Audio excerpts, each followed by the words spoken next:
जय हिंद बच्चे। आज हम पढ़ने वाले हैं पास्ट कॉन्टिन्यूअस टेंस के बारे में। क्या होता है पास्ट कॉन्टिन्यूअस टेंस?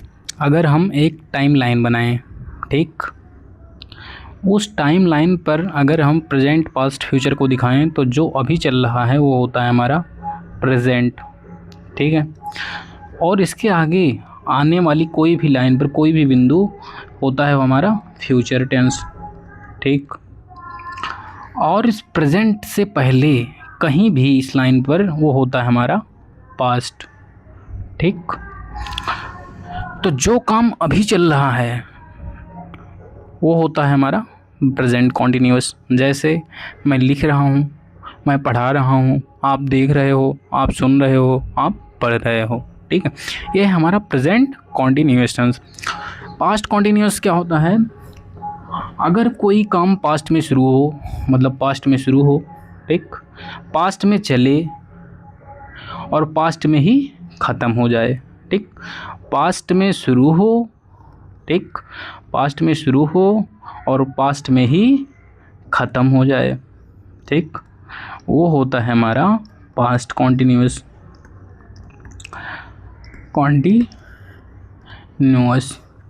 इसको हम पास्ट प्रोग्रेसिव टेंस भी बोलते हैं, ठीक है। अब हम इसके स्ट्रक्चर के बारे में पहले पढ़ लेते हैं। जो प्रेजेंट कॉन्टिन्यूअस का स्ट्रक्चर होता है वो होता है हमारा सब्जेक्ट। सब्जेक्ट में या तो नाउन आता है या तो प्रोनाउन आता है, ठीक है। अगर नाउन आता है तो या तो सिंगुलर आता है या तो काउंटेबल आता है या तो अनकाउंटेबल आता है। जो अनकाउंटेबल होता है उसके साथ हमेशा सिंगुलर वर्ब प्रयोग की जाती है, और जो काउंटेबल हैं उनमें से या तो सिंगुलर होंगे या तो प्लूरल होंगे। सिंगुलर होंगे तो उनके साथ सिंगुलर वर्ब आएगी, अगर वो प्लूरल होंगे तो उनके साथ प्लूरल वर्ब आएगी, ठीक है। ऐसे ही प्रोनाउन में भी या तो सिंगुलर होंगे या तो प्लूरल होंगे। सिंगुलर के साथ सिंगुलर वर्ब और प्लूरल के साथ प्लूरल वर्ब। सिंगुलर प्रोनाउन कौन कौन से हैं? ही, सी, it, somebody, someone, something, anyone, anybody, anything, ठीक है। ये होते हैं हमारे सिंगुलर प्रोनाउन, ठीक। और प्लूरल में कौन कौन से हैं? जैसे दे, वी, यू जो होता है वो सिंगुलर और प्लूरल दोनों होता है। अगर हम सिंगुलर की बात करेंगे तब भी और प्लूरल की बात करेंगे तब भी उसके साथ आर ही आता है, ठीक है, कॉन्टिन्यूअस टेंस में। और आई के साथ एम आता है प्रेजेंट कॉन्टिन्यूअस टेंस में। अगर और उसके बाद हेल्पिंग वर्ब क्या होती है प्रेजेंट कॉन्टिन्यूअस की? वो होती है बी, ठीक।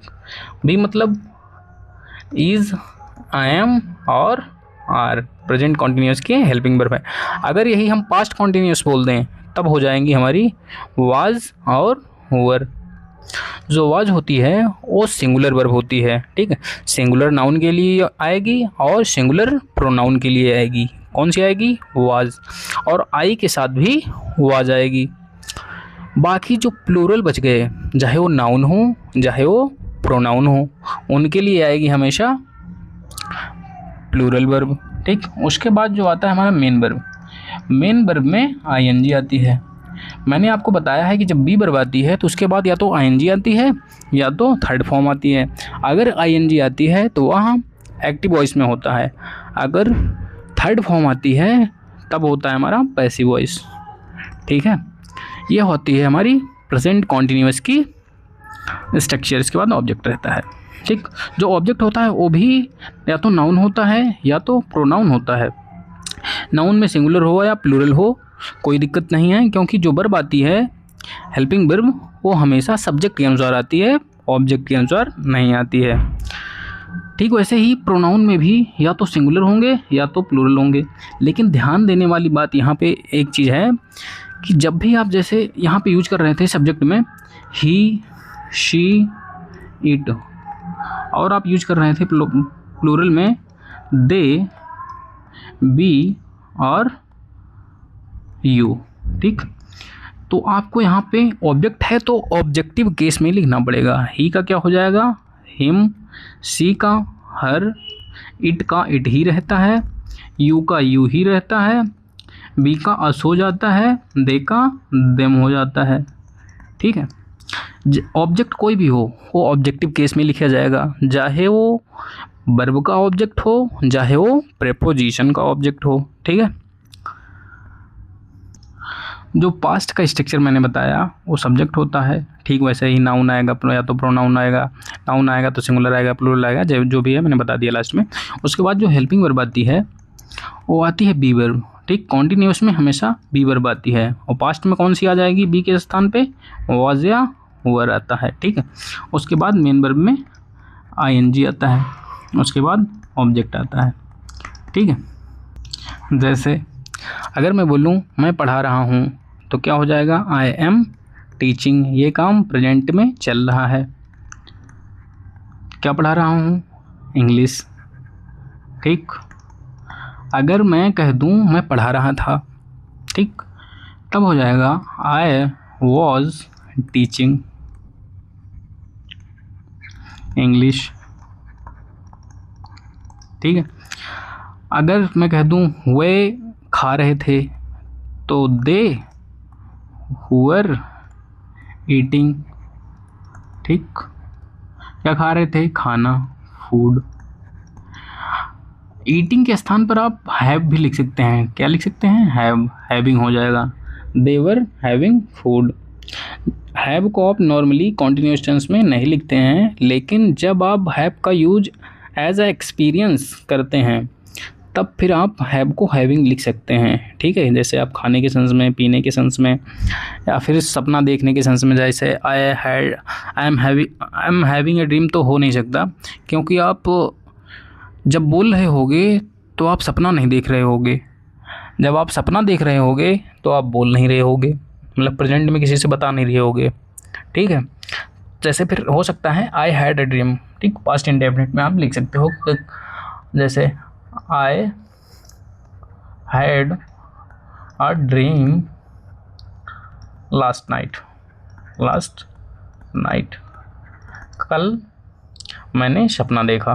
ठीक, नाउन के स्थान पर आप प्रोनाउन का भी यूज कर सकते हैं, प्रोनाउन के स्थान पर आप नाउन का भी यूज कर सकते हैं। जैसे मैंने आई लिखा था, ठीक, आई एम टीचिंग लिखा था मैंने, तो यहाँ पे प्रोनाउन था। ठीक, आए, यहाँ पे आप किसी का नाम लिख सकते हो, जैसे रवि या राम। अभी ये प्रेजेंट की बात है, मैंने अगर पास्ट की बात करनी है तो क्या हो जाएगा, राम वॉज टीचिंग। कोई टीचर है जिसका नाम राम है, वो पढ़ा रहा था। ठीक, इंग्लिश पढ़ा रहा था। आप नाउन सिंगुलर, जैसे नाउन सिंगुलर है, प्लूरल भी लिख सकते हैं, जैसे स्टूडेंट्स क्या कर रहे थे, पढ़ रहे थे, वर स्टडिंग। ठीक, कहाँ पढ़ रहे थे, इन द क्लास। ठीक है, मैंने आपको बताया कि जब कोई काम पास्ट में स्टार्ट हो, ठीक, पास्ट में स्टार्ट हो और वह चले और पास्ट में ही ख़त्म हो जाए। ठीक है, पास्ट में स्टार्ट हो, पास्ट में चले और पास्ट में ही ख़त्म हो जाए तो होता है हमारा पास्ट कॉन्टिन्यूस। अगर इसी टाइम में जब काम शुरू हुआ पास्ट में, उसका अगर स्टार्टिंग टाइम दे दिया जाए कि मतलब वो काम कब स्टार्ट हुआ, ठीक, और वो काम कितनी देर तक चला, कब स्टार्ट हुआ, ठीक, और कितनी देर चला।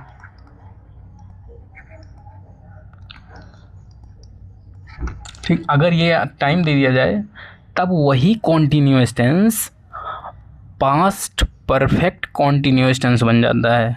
ठीक है, जैसे मैंने लिखा कि he was driving a car. ठीक, वह कार चला रहा था, वह 3 घंटे से कार चला रहा था। तो क्या हो जाएगा, अगर उसमें टाइम दे दिया जाए और कितनी देर का समय बता दिया जाए या कब से चला रहा था ये बता दिया जाए, तब फिर हो जाता है कितनी देर या कब से।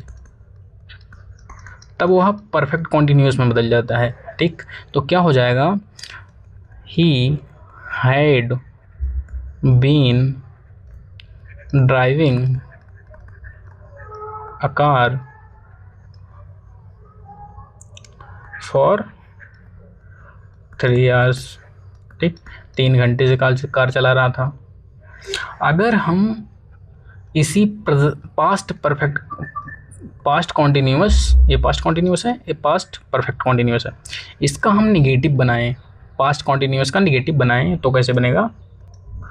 क्या होता है जब हम निगेटिव बनाते हैं नॉट का यूज करके, ठीक है, तब नॉट कहता है कि मैं अकेले तो आऊँगा ही नहीं, मुझे चाहिए एक हेल्पिंग वर्ब।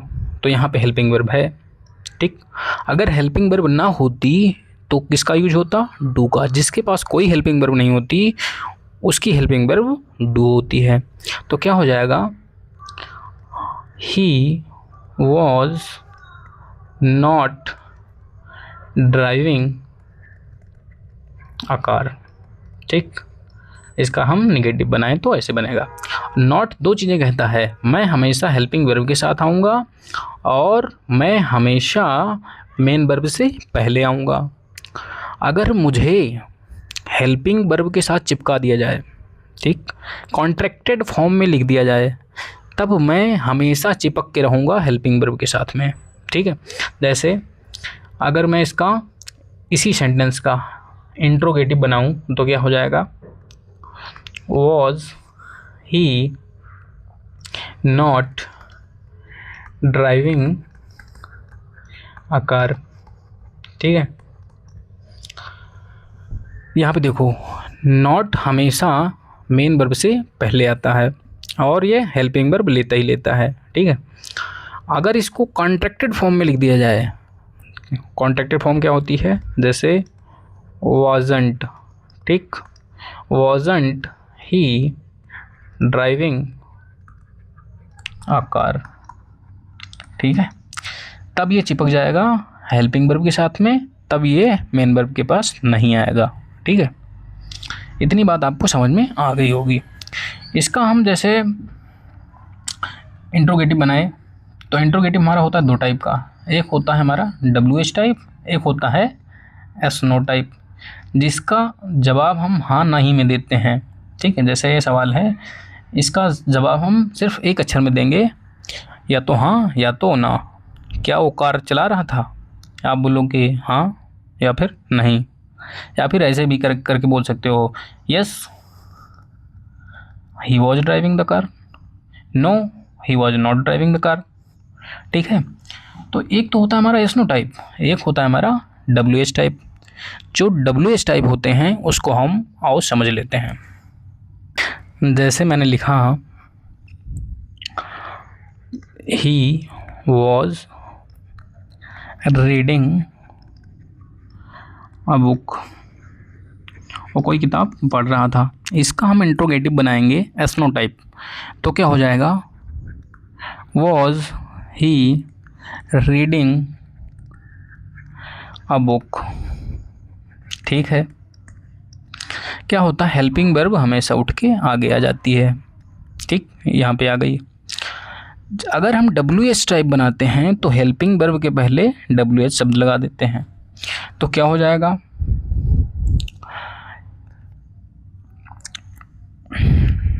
व्हाट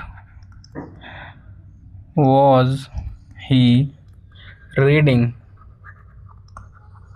उसके बाद ये बुक आएगा कि नहीं आएगा ये आप बताओ बच्चे। जो ये बुक है, अ बुक लिखा हुआ है, ये नहीं आएगा, ये हट जाएगा। क्यों हट जाएगा, क्योंकि ये ऑब्जेक्ट है।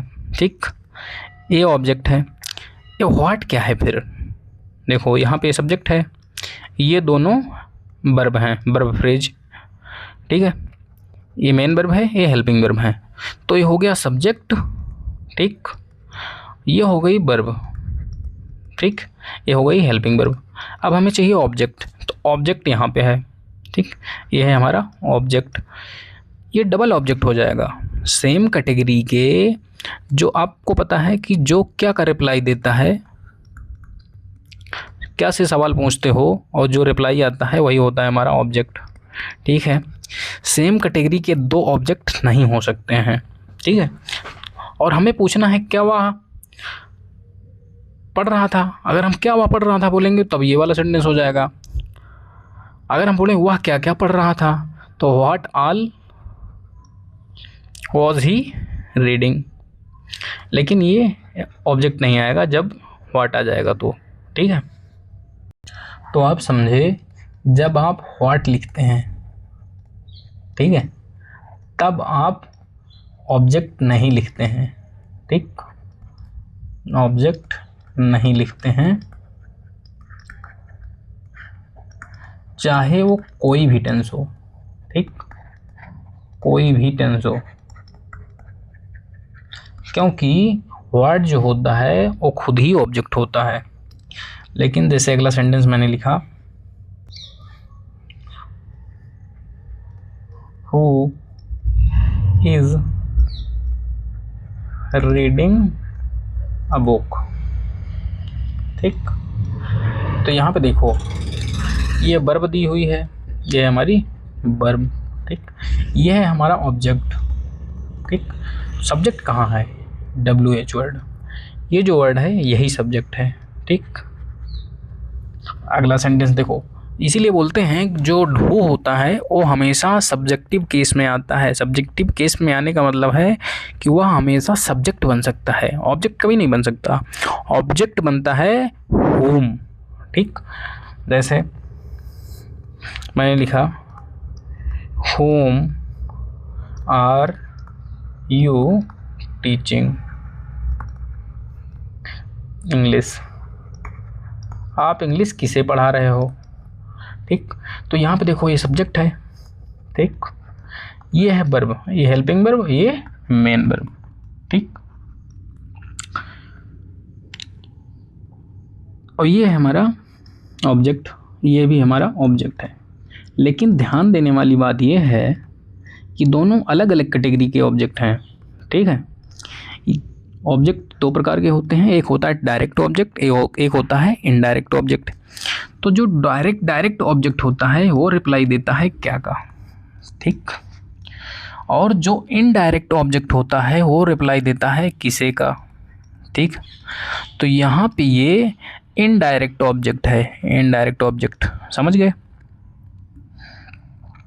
जैसे मैंने सेंटेंस लिखा एक, ही was teaching English, teaching him English या them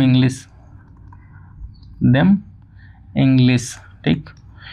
तो वह पढ़ा रहा था, किसे पढ़ा रहा था? उनको पढ़ा रहा था, तो उनके के स्थान पर स्टूडेंट्स भी लिख सकते हैं। ही was teaching स्टूडेंट्स इंग्लिश, ठीक है। तो ये इंग्लिश है, ये क्या का रिप्लाई दे रहा है और ये किसी का रिप्लाई दे रहा है। ये दोनों सेम कैटेगरी के ऑब्जेक्ट नहीं हैं। और ऊपर वाले में जो हमने लास्ट में पढ़ा था व्हाट के साथ, तो वहाँ पे एक ही कैटेगरी के थे, दोनों क्या का रिप्लाई दे रहे थे, इसलिए वहाँ पे डबल ऑब्जेक्ट सेम कैटेगरी के नहीं यूज हुए हैं। यहाँ पे अलग अलग कैटेगरी के हैं, इसलिए हम डबल ऑब्जेक्ट लिख सकते हैं। आपने देखा कि जो हु है वो सब्जेक्टिव केस में आया है, हुम है ऑब्जेक्टिव केस में आया है। और जैसे मैंने लिखा when are you reading book, आप किताब कब पढ़ रहे हो। तो यहाँ पे ये सब्जेक्ट है, ठीक, ये वर्ब है, ये ऑब्जेक्ट है, और ये क्या है, ये है बच्चे एडवर्ब, ठीक। ये समय पूछ रहा है, जो कब, क्यों, कहाँ, कैसे का रिप्लाई करें या क्वेश्चन करें वो होता है हमारा एडवर्ब। तो ये है हमारा एडवर्ब। और जब भी, एक बात ध्यान रखना, जब भी एडवर्ब पहले लिखा जाता है, ठीक, एडवर्ब या कोई निगेटिव एडवर्ब, ठीक, तो हमेशा एडवर्ब के बाद में हमेशा हेल्पिंग वर्ब आती है बच्चे, हेल्पिंग वर्ब हमेशा आएगी कभी भी, ठीक है। जैसे मैंने लिखा हार्डली ही रीच्ड देयर। ठीक है, तो ये सेंटेंस गलत है। जो हार्डली है एक एडवर्ब है, यह एक नेगेटिव एडवर्ब है, तो इसलिए इसके बाद हमेशा हेल्पिंग वर्ब आएगी। ठीक, तो क्या हो जाएगा हेल्पिंग वर्ब? ये पास्ट इंडेफिनिट की हेल्पिंग वर्ब क्या होती है? कुछ नहीं, जिसकी हेल्पिंग वर्ब कोई नहीं होती उसकी हेल्पिंग वर्ब डू होती है। तो पास्ट की है तो हो जाएगी डिड। ठीक, तो यहाँ से ईडी हट जाएगा, क्या हो जाएगा? रीच।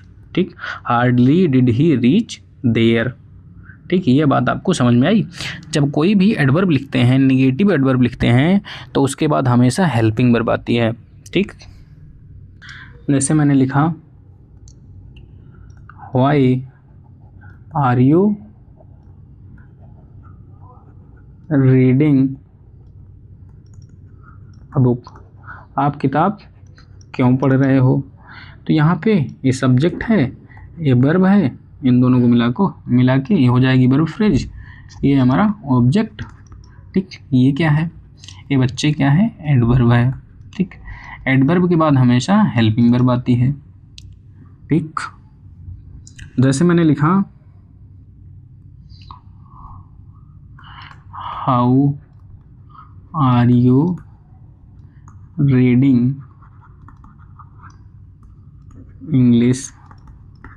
ठीक, आप इंग्लिश कैसे पढ़ रहे हो? अब यहाँ पे ये तरीका पूछ रहा है। जो तरीका पूछता है, हाउ का रिप्लाई देता है, वो होता है एडवर्ब। ठीक, ये है एडवर्ब। एडवर्ब के बाद हमेशा हेल्पिंग वर्ब आती है। अगर मैं यहाँ पास्ट कर देता ना तो ये वाज भी होता है। ठीक, अब यहाँ पे यू है तो यू के अकॉर्डिंग आपको वर लिखना पड़ेगा। ठीक, यहाँ पे आपको पास्ट की कह दूँ मैं तो आप इंग्लिश कैसे पढ़ रहे थे, तो हो जाएगा हमारा वर। ठीक, वैसे ही पीछे जो हमने पढ़ा पास्ट में, यहाँ पे यू के अकॉर्डिंग आप वर लिखेंगे पास्ट कॉन्टिन्यूस में, और ये तो पास्ट का ही था। और सातवें में यहाँ पे इज है। ठीक, तो यहाँ पे आएगा वाज। ठीक, यहाँ पे आएगा क्या आएगा? यू के अकॉर्डिंग वर। ठीक, home were you teaching English. ठीक है, ये प्रेजेंट कॉन्टिन्यूस का है, ये पास्ट कॉन्टिन्यूस का है। ये प्रेजेंट कॉन्टिन्यूस का है, ये पास्ट कॉन्टिन्यूस का है।